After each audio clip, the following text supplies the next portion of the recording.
নাহমাদুহু ওয়া নুসাল্লি ওয়া নুসাল্লিমু আলা রাসূলিহিল কারীম আম্মা বাদ। দেশ ও প্রবাসে দূর এবং কাছে যে যেখান থেকে দেখছেন সবাইকে জানাচ্ছি আন্তরিক অভিনন্দন ও মোবারকবাদ। প্রিয় মুসলিম ভাই ও বোনেরা, আজকে আলোচনা করব পবিত্র শবে বরাত সম্পর্কে।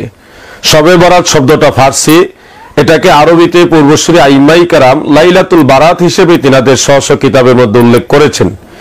লাইলাতুল বারাতকে হাদিস শরীফের ভাষায় লাইলাতুল নিসফে মিন শাবান বলা হয়। এই নিসফে মিন শাবান সম্পর্কে আমার জানা মতে 15 জন সাহাবী থেকে হাদিস বর্ণিত রয়েছে। এত সংখ্যক হাদিস থাকার পরেও তথাকথিত কিছু নামধারী ওলামাই কেরাম তিনারা এটাকে বিদআত বলে আখ্যায়িত করছেন। যারা এই লাইলাতুল নিসফে মিন শাবান তথা লাইলাতুল বারাতকে বিদআত বলে আখ্যায়িত করেন, তাদের পক্ষে কোনো ধরনের নস নেই, কোনো দলিল ছাড়াই তারা চাপার জোরে এটাকে বিদআত বলে আখ্যায়িত করার অপচেষ্টা করে। আমি আপনাদেরকে কয়েকটা দলিল দেখাবো, সেই দলিলগুলি দেখলেই আপনারা অনুধাবন করতে পারবেন যে লাইলাতুল নিসফে মিন শাবান তথা শবে বরাত এটা বিদআত নয়, বরং রাসূল পাকের সহিহ হাদিস দ্বারা সমর্থিত। প্রথমে আপনারা লক্ষ্য করুন, ইমাম আবু বকর ইবনে আসিম রাহমাতুল্লাহ আলাইহি তিনার আস-সুন্নাহ কিতাবের 512 নং হাদিসের মধ্যে উল্লেখ করেছেন। সহিহ ইবনে হাব্বানের মধ্যে 5665 নম্বর হাদিসের মধ্যে উল্লেখ। এছাড়াও আরো বহু হাদিস গ্রন্থের মধ্যে এই হাদিসটা বিশুদ্ধ সনদে উল্লেখ রয়েছে। স্ক্রিনে আপনারা হাদিসটা লক্ষ্য করুন। عن معاذ بن جبل عن النبي صلى الله عليه وسلم قال يطلع الله إلى خلقه ليلة النصف من شعبان فيغفر لجامع خلقه إلا مشركين أو مشاحن।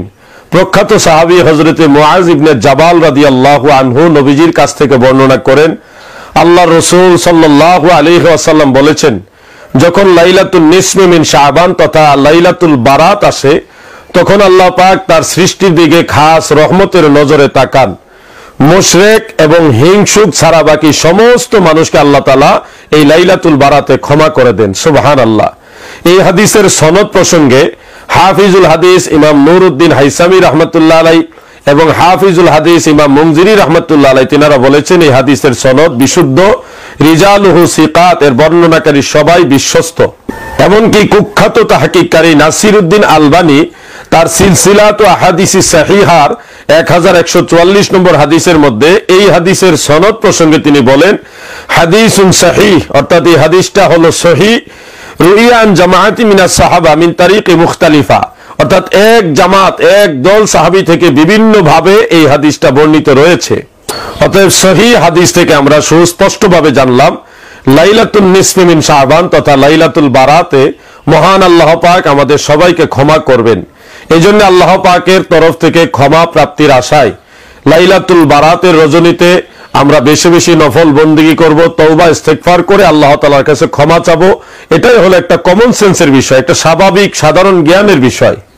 এবার আপনাদেরকে লাইলাতুল বারাত তথা লাইলাতুল নিসফে মিন শাবানের পক্ষে আরেকটা নির্ভরযোগ্য হাদিস দেখাবো, যেটা বর্ণনা করেছেন ইমাম ইবনু খুজাইমা রাহমাতুল্লাহ আলাইহি তিনার আত-তাওহীদ গ্রন্থের 48 নম্বর হাদিসের মধ্যে। মুসনাদ ও বাজ্জারের 80 নং হাদিসের মধ্যে উল্লেখ রয়েছে। এইভাবে হাদিসের মতনটা আপনারা স্ক্রিনে লক্ষ্য করুন।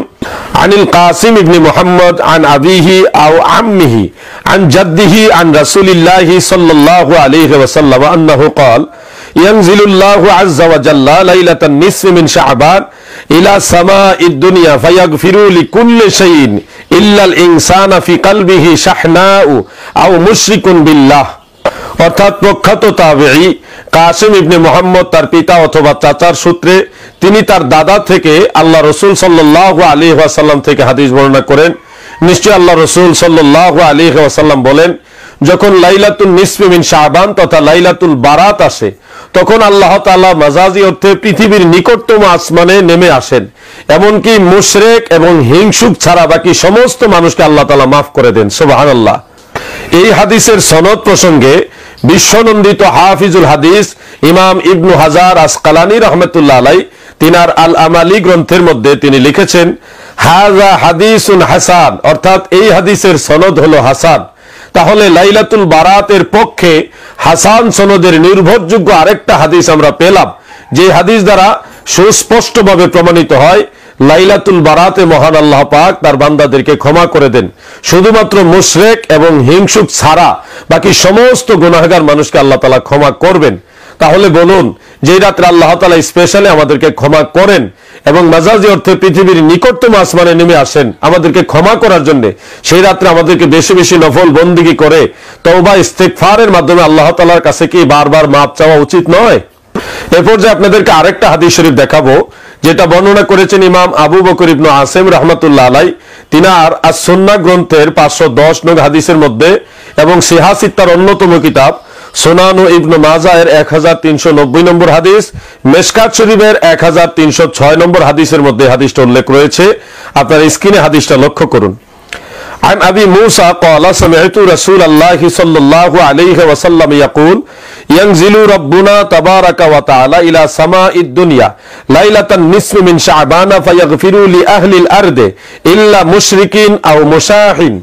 অর্থাৎ প্রখ্যাত সাহাবী হযরত আবু মুসা আল আশআরী রাদিয়াল্লাহু আনহু বলেন, আমি আল্লাহর রাসূল সাল্লাল্লাহু আলাইহি ওয়াসাল্লামকে বলতে শুনেছি, রাসূল পাক বলেছেন যখন লাইলাতুল বারাত তথা লাইলাতুন নিসফি মিন শাবান আসে তখন আল্লাহ পাক মাজাজি অর্থে পৃথিবীর নিকটতম আসমানে নেমে আসেন।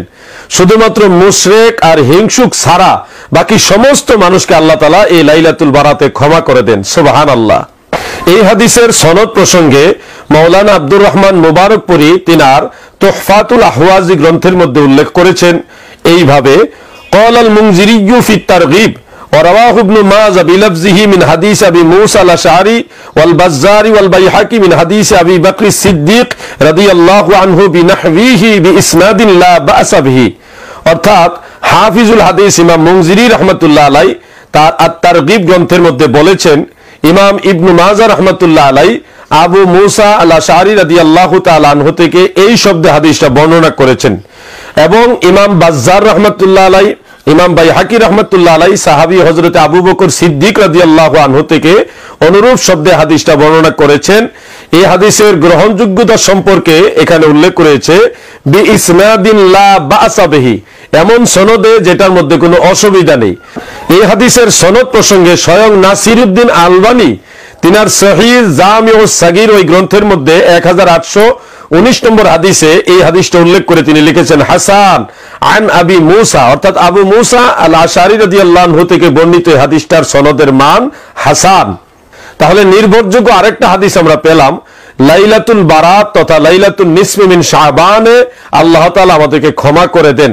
এজন্য আল্লাহ তাআলার ক্ষমা প্রাপ্তির আশায় লাইলাতুল বারাতে আমাদেরকে বেশি বেশি নফল বন্দেগী করে তওবা ইস্তেগফারের মাধ্যমে আল্লাহ তাআলার তরফ থেকে ক্ষমা লাভ করা আমাদের সকলের দায়িত্ব।